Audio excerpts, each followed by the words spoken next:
আপনি কি জানেন উট পাখির ডিম ধরতে কৃষকরা কখনো কখনো জীবনের বাজি রাখেন? শুনতে অবিশ্বাস্য লাগলেও সত্যি, কারণ প্রতিটি ডিমের দাম কয়েকশো ডলার।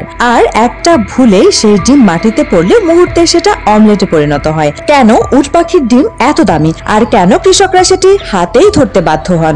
দক্ষিণ আফ্রিকা থেকে শুরু করে নামিবিয়া, এমনকি চীনের কিছু অঞ্চলেও এখন বাণিজ্যিকভাবে উট পাখি পালন করা হয়। এই পাখিগুলো বছরে গড়ে 30 থেকে 50টি ডিম পারে। প্রতিটি ডিমের ওজন প্রায় 1.5 কেজি, মানে 24টা মুরগির ডিমের সমান। শক্ত খোলসে ঘেরা এই ডিম দেখতে যেমন রাজকীয়, দামেও তেমনি রাজসিক। কিন্তু এই ডিমগুলোর একটা বড় সমস্যা আছে, এগুলো মাটিতে পড়ে গেলে সহজেই ফেটে যায়।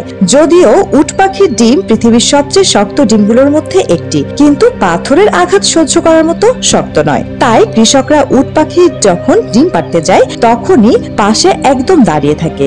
মুহূর্তের মধ্যেই ডিমটা মাটিতে পড়ার আগে হাতে ধরে ফেলেন, কারণ যদি একটু দেরি হয় তাহলে কয়েকশো ডলার মাটিতে গড়িয়ে পড়ে। আর শুধু অর্থেরই ক্ষতি নয়, ডিম ভেঙে গেলে উট পাখিও প্রচন্ড মানসিক চাপে পড়ে। এতে তাদের পরের প্রজনন চক্র ব্যাহত হয়। তাই কৃষকরা ডিম ধরার সময় শুধু সাবধান নয়, একদম নিখুঁতভাবে কাজটা করতে থাকেন। এই ডিমগুলো শুধু খাদ্য হিসাবে নয়, ব্যবহার করা হয় আর্ট ও ক্রাফটেও। অনেকে ডিমের খোলস ব্যবহার করেন শোপিস বা পেইন্টিং তৈরিতে। আবার কিছু ফার্মে এগুলো ইনকিউবেটরে রেখে বাচ্চা ফুটিয়ে বাণিজ্যিকভাবে বাড়ানো হয়। তবে এখানেই শেষ নয়, উট পাখির ডিম পুষ্টিগুণেও ভরপুর।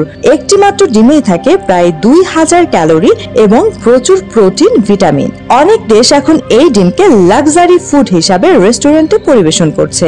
একটা উট পাখির ডিম মানে প্রকৃতির এক অনন্য উপহার, যার পেছনে লুকিয়ে আছে শ্রম, নিখুঁততা আর হাজার ডলারের ঝুঁকি।